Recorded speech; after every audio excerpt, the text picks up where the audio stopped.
नमस्कार, गिरीश गुप्ता के चैनल में आपका स्वागत है।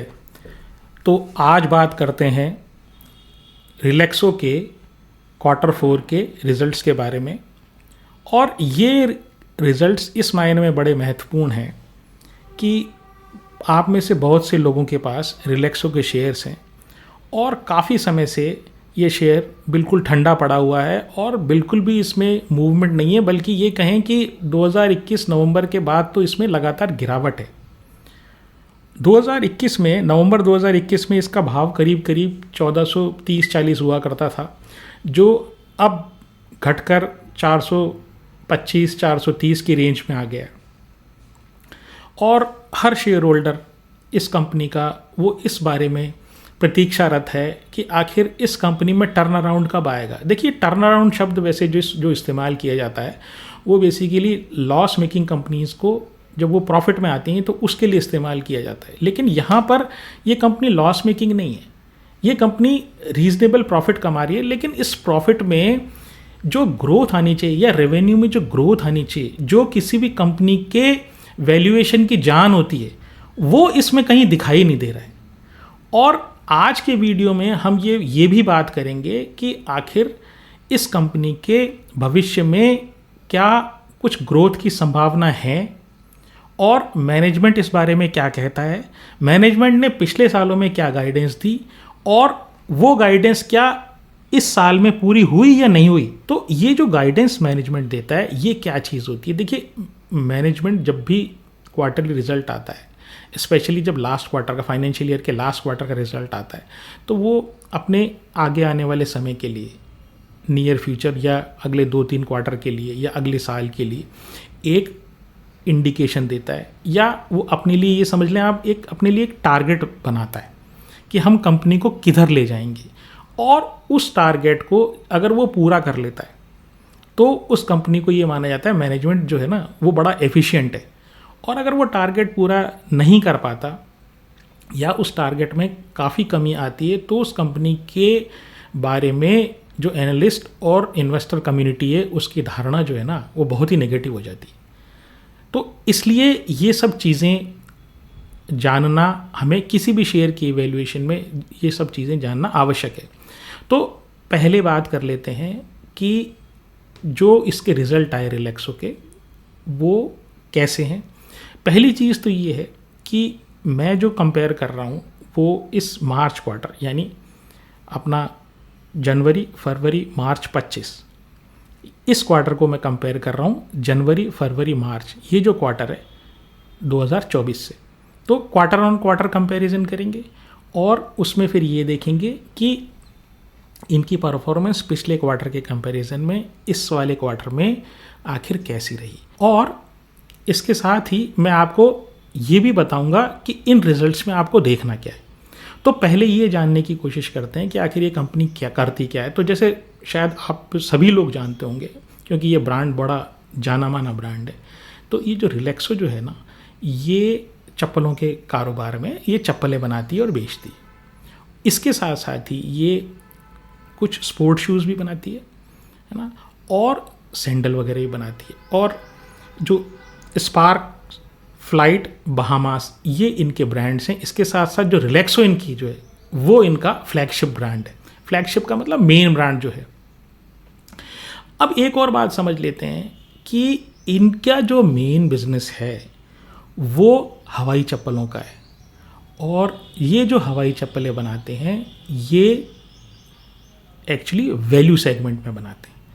अब ये वैल्यू सेगमेंट क्या होता है, तो देखिए, जो कुछ तकनीकी भाषा में अगर हम बात करें तो वैल्यू सेगमेंट होता है वो लोएस्ट सेगमेंट होता है, यानी कि जो मासेस को या आम जनता के लिए, या ये कहें जो लोअर मिडिल क्लास है ना, उनके लिए जो माल बनाया जाता है वो वैल्यू सेगमेंट होता है। ठीक है। इसके बाद एक मिड सेगमेंट होता है, बस जस्ट जानकारी के लिए बना रहा हूँ। एक मिड सेगमेंट होता है जो लोअर मिडिल क्लास के लिए, और उसके बाद एक प्रीमियम सेगमेंट होता है जो मिडिल और अपर मिडिल क्लास के लिए, और फिर इसके बाद एक लग्जरी सेगमेंट होता है जो हाई क्लास के लिए, रिच क्लास के लिए, और जो सुपर रिच के लिए सुपर लग्जरी। तो इनका जो ऑपरेशन, एरिया ऑफ जो ऑपरेशन है वो लोअर मिडिल क्लास के लिए है, आम जनता के लिए है, जो जिनकी पेइंग कैपेसिटी काफ़ी कम होती है और जिनका एकमात्र फोकस इस बात पर होता है कि जब वो चीज़ खरीदें तो वो सस्ती से सस्ती हो, या वो ये बोलें कि वो उस सस्ती चीज़ में भी वैल्यू ढूंढते हैं। और आपको ये जो रिजल्ट्स आए इसमें भी सिर्फ आपको यही चीज़ ध्यान रखनी पड़ेगी कि आखिरकार ये जो है ना कितनी तो चप्पलें बेच पाए और किस रेंज में बेच पाए, क्योंकि ये कुछ कोशिश ये कर रहे हैं कि हम हायर रेंज की चप्पलें बेचें या हायर रेंज का माल बेचें, तो ये देखना है कि क्या ये सफल हुए या नहीं हुए।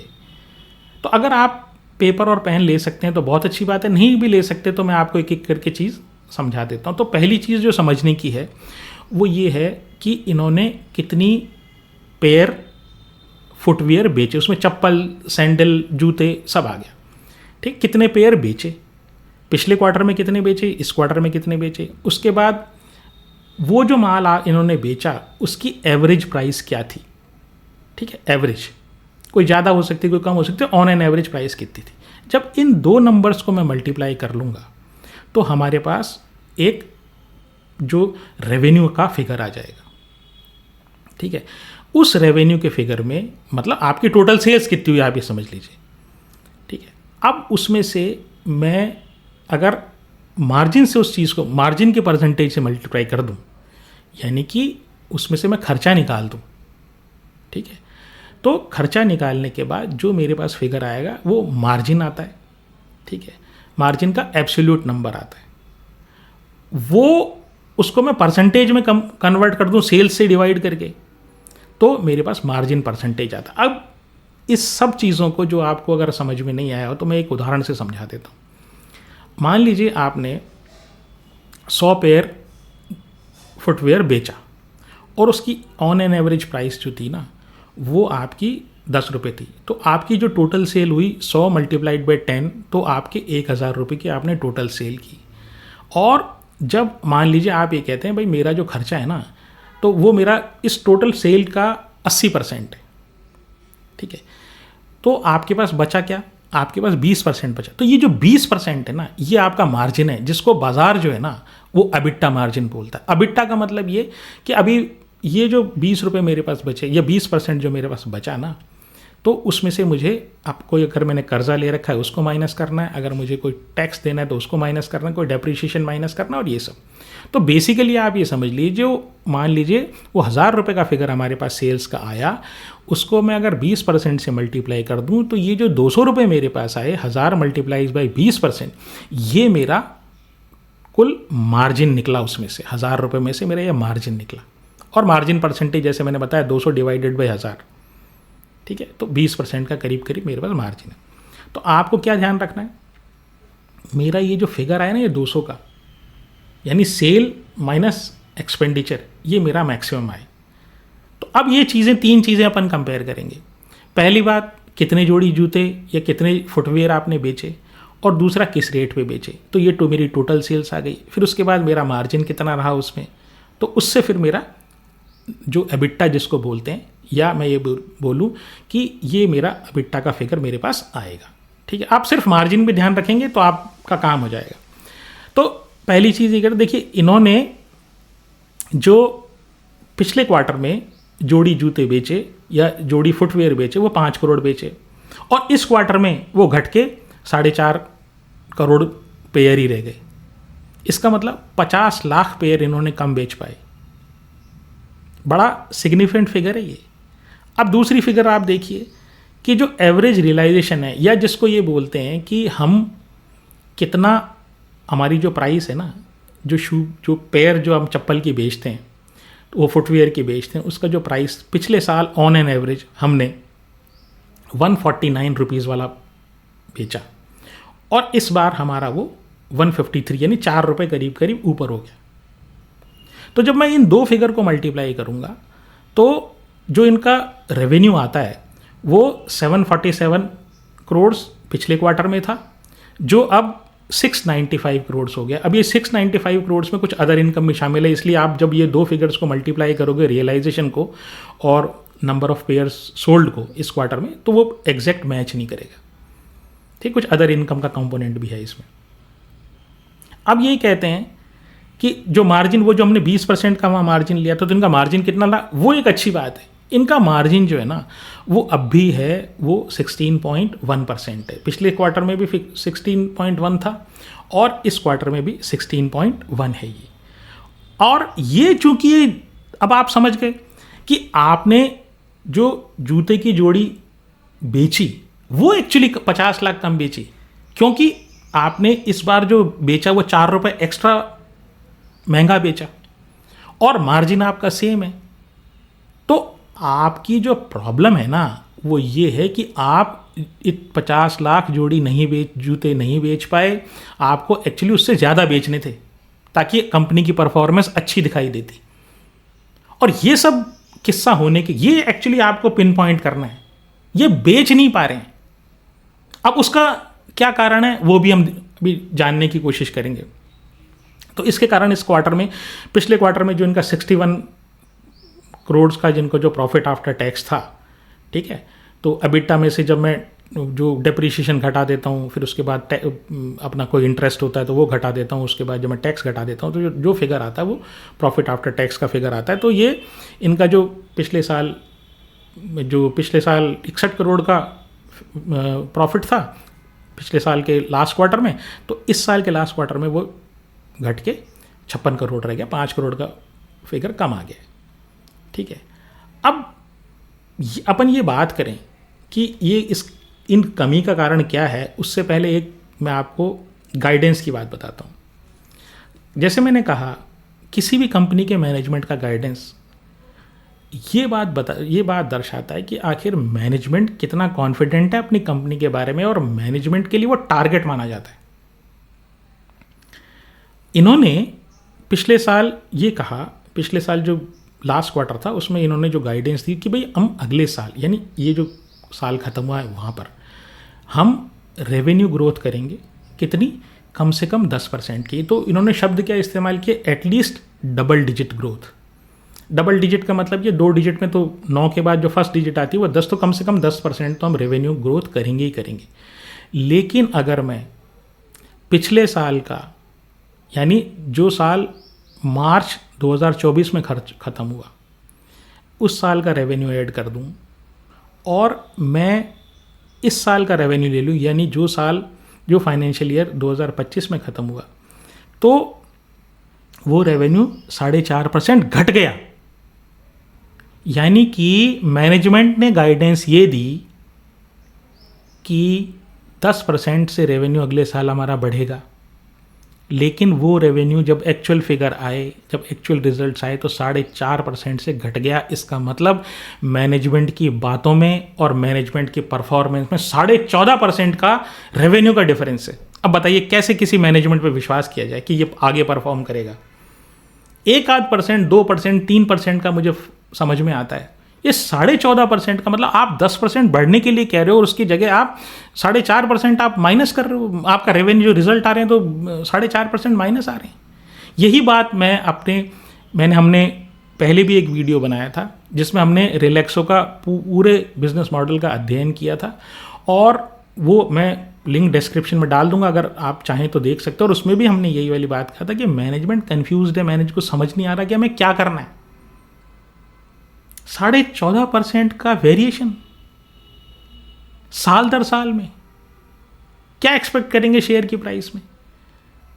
देखिए, जब मैनेजमेंट गाइडेंस देता है ना, तो जो आप और हम तो शायद वो गाइडेंस ना तो सुनते हैं ना देखते हैं, लेकिन जो स्मार्ट इन्वेस्टर है ना, या जो एनालिस्ट कम्युनिटी है, जो बड़ा इन्वेस्टर है, वो इन सब चीज़ों का बड़ा ध्यान रखता है।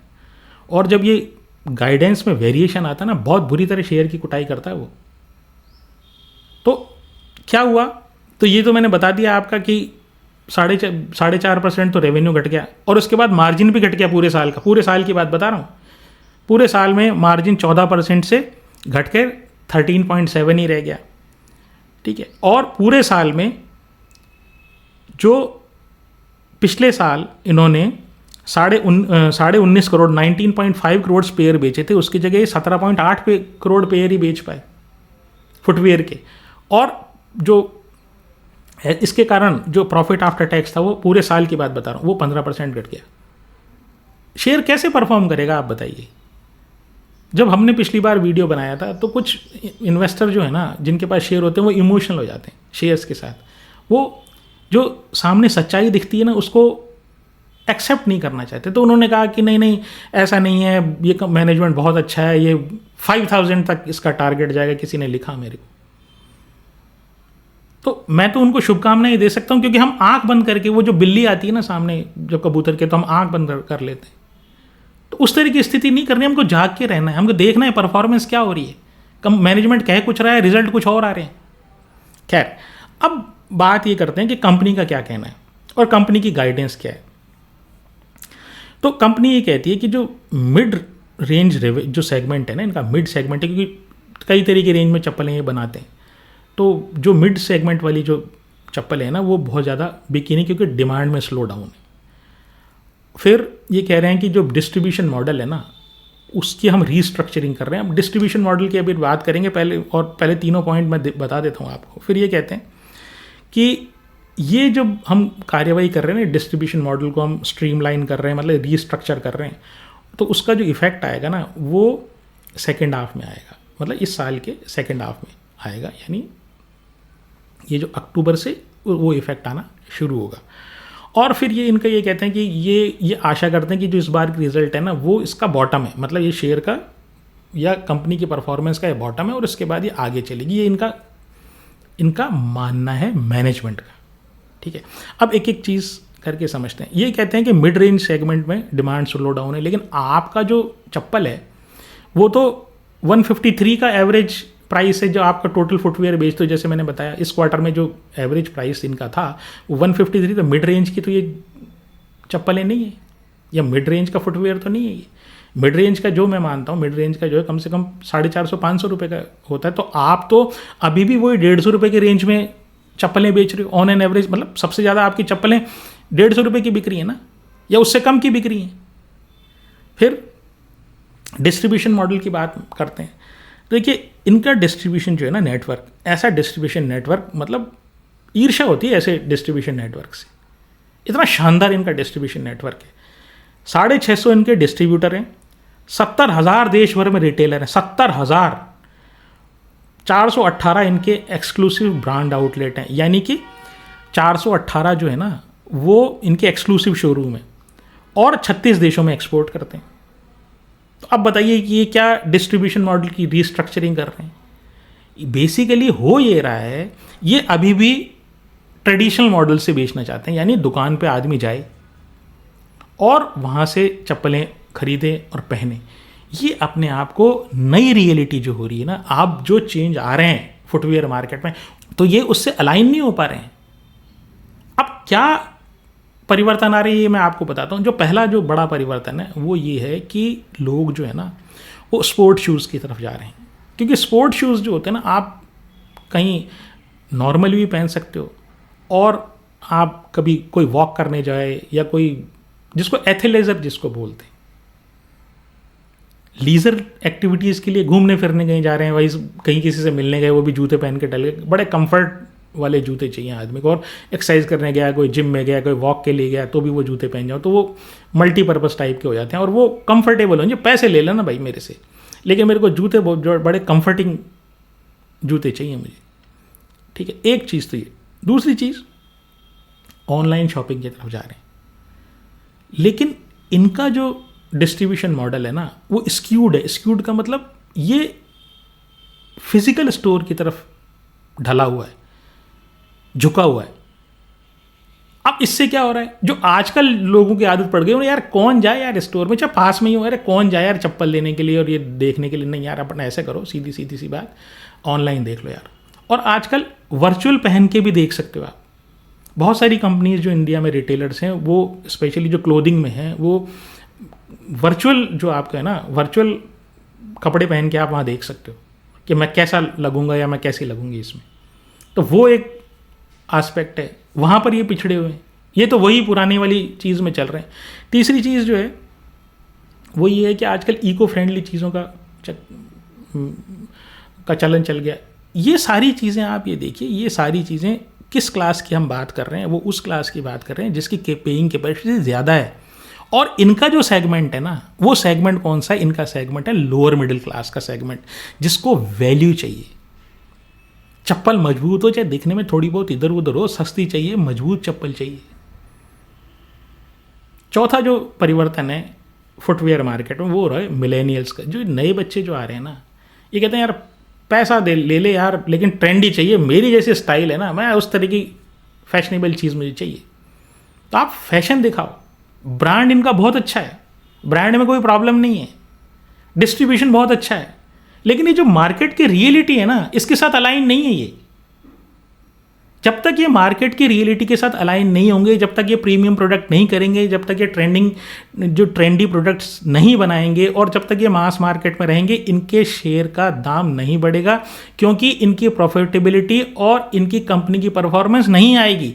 मैनेजमेंट चाहे कुछ भी कहता रहे, आप में से जिनके पास भी ये शेयर है, मैं आपको, मुझे माफ़ करें, लेकिन मैं बिना रियलिटी बताए आपको रह नहीं सकता, जो मेरी समझ है उस हिसाब से। जब तक कंपनी का मैनेजमेंट प्रीमियमाइजेशन की तरफ नहीं जाएगा, ट्रेंडी चीज़ों की तरफ नहीं जाएगा, जब तक ये मास मार्केट में रहेगा, तब तक ये कंपनी परफॉर्म नहीं कर सकती। आप आगे भी देख लीजिएगा। और मास मार्केट में जो सबसे बड़ी दिक्कत है जो ये फेस कर रहे हैं, वो ये दिक्कत है कि वहाँ पर अनऑर्गेनाइज सेक्टर बहुत तेज़ी से घुस गया है। लोअर रेंज की चप्पलें आजकल छोटी छोटी कुटीर उद्योग और एसएमई और ये सब बन गए। वो क्या करते हैं, जब डिमांड आने लगी मान ली चप्पलों की, वो क्या करते हैं, अपनी मशीन को चालू करते हैं। छोटी फैक्ट्री को ऐसा तो है नहीं परमानेंट, कुछ आदमी, एक आदमी दो आदमी या तो खुद ही कर लेता है वो आदमी सारा काम, ठीक है। शीट ले आता है, पॉलीयूरेथीन की शीट ले आता है, एक डाई होती है, उसमें चप्पल काट काट के बना देता है, एक लेबर के साथ बना देता है, उसको थैले में भर के दुकानों पे बेच जाता है। तो अनऑर्गेनाइज सेक्टर वाला, वहाँ पर क्या है, वो 100-150 की जो चप्पल हो सकता है, ये जो एक 159 या 153 की चप्पल ये जो बेचते हैं, वो 80-90 में बेच लेता है।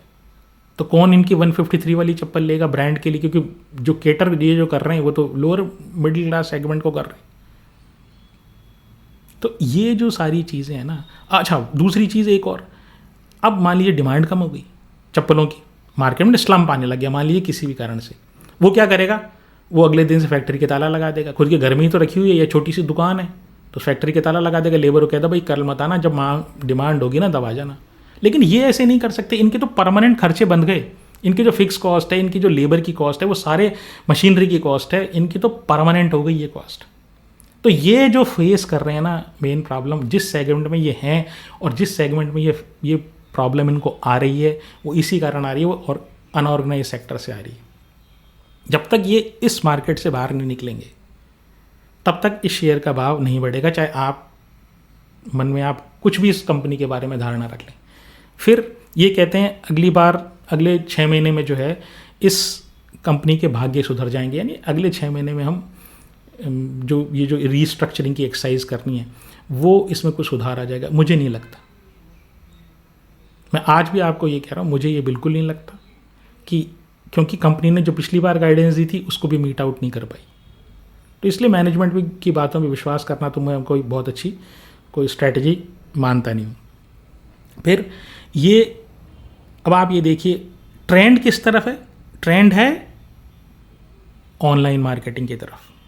ये कहते हैं कि हम ऑनलाइन इसलिए नहीं बेचेंगे क्योंकि हमें तो जो ऑनलाइन जो प्लेटफॉर्म है जैसे अमेज़ॉन हुआ या फ्लिपकार्ट हुआ, वो रेट काटने के लिए बोलता है। यानी कि जैसे मान लीजिए इनकी एक 150 रुपये की चप्पल है, वो जब डिस्ट्रीब्यूटर या रिटेलर को जाती है तो मान लीजिए वो 120 रुपये में ये देते हैं।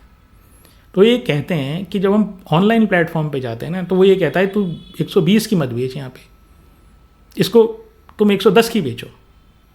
जब ये 110 में बेचेंगे तो इनके साथ प्रॉब्लम ये है, यानी रिलैक्सो के मैनेजमेंट के साथ प्रॉब्लम ये है कि इनके डिस्ट्रीब्यूटर ये बोलेंगे कि साहब हमारे को क्यों माल दे रहे हो फिर आप, जब आप हमको 120 रुपये में दे रहे हो और वहाँ पर 110 रुपये में ग्राहक को पड़ रही है। 120 रुपये में डिस्ट्रीब्यूटर या रिटेलर को पड़ी तो 10-20 रुपये वो एक्स्ट्रा खुद का भी तो चार्ज करेगा। वहाँ ऑनलाइन में वो 110 रुपये में दिखा रहा है, क्या 110 रुपये में हमारे प्लेटफॉर्म से ले जाओ। तो वो कोई ग्राहक जो है, ग्राहक तो बहुत होशियार है, तो वो तो ऑनलाइन प्लेटफॉर्म से ले लेगा। तो ये इनके साथ बड़ी प्रॉब्लम है। अब ये खुद का पोर्टल भी डेवलप नहीं कर पा रहे, हालांकि कोशिश ये कर रहे हैं खुद का पोर्टल डेवलप करने की। तो ये जो इनकी कहानी, तो 75% इनका जो ट्रेड है ना, वो इन सब चीज़ों से आता है, मतलब जनरल वाले जो फिजिकल स्टोर से। फिर 36 देशों में एक्सपोर्ट करते हैं, तो एक एक्सपोर्ट एक ऑप्शन हो सकता है। वहाँ पर भी सिर्फ 5% इनका रेवेन्यू है ना, वो एक्सपोर्ट से आता है, तो वो एरिया भी ये एक्सप्लोर नहीं कर रहे। अगर वो एरिया एक्सप्लोर करें और वहाँ अगर इनकी सेल बढ़ने लग जाए या वहाँ एक्सपोर्ट का कंट्रीब्यूशन ज़्यादा हो जाए, तो भी कुछ इनका काम हो सकता है।